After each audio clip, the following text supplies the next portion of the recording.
हमारे माता बहन भाई बंधु सबसे हम हाथ जोड़ विनती करे छी हे भगवान हमरा सबसे अगर कोनो तरह के गलती है तो अपन नादान बच्चा समझ के क्षमा करब।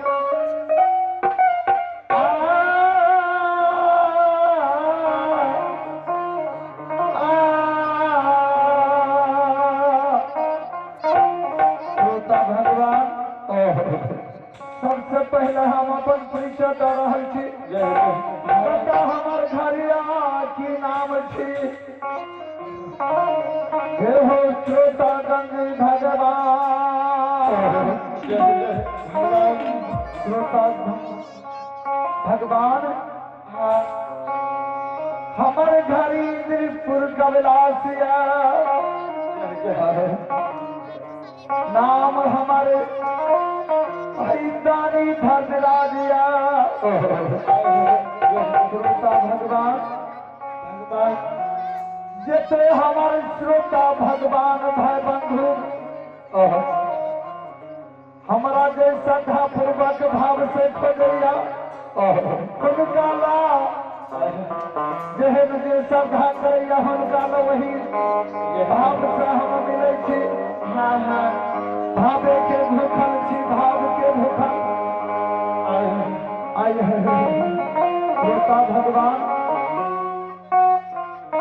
जे जो गौरव करैया संसार में हमरा से बढ़ के कोई नहीं है दुनिया में जे छी हम ही छी हुनका लेल हम यमराज बने छी यमराज। श्रोता भगवान महावीर जी आए अहाँ सबके पटनापुर हरिया सेवा के दरवाजा के लीला देखावे ले जा रहल छी। ई दानी धर्मराज हरि भक्त के संग कौन तरह के लीला करलके हैं वह लीला अहाँ सबके देखावे ले जा रहल छी। महावीर जी हे हो महावीर जी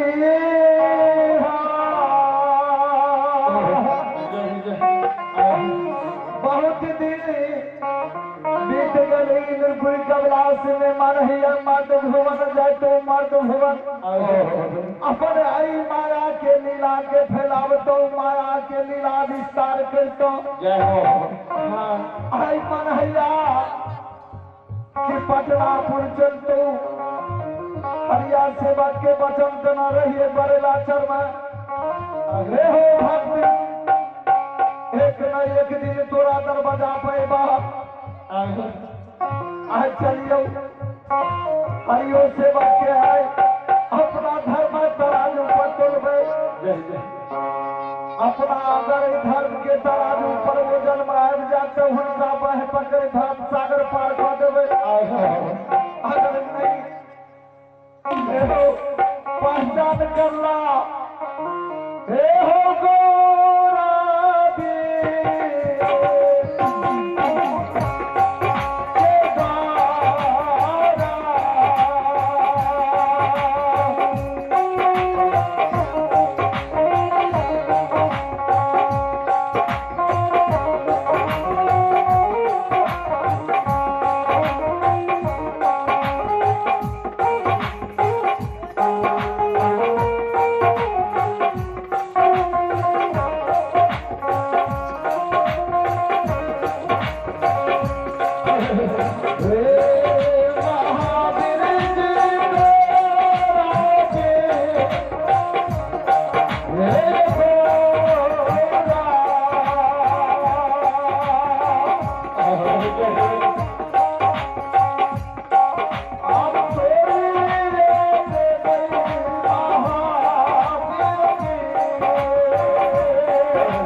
हो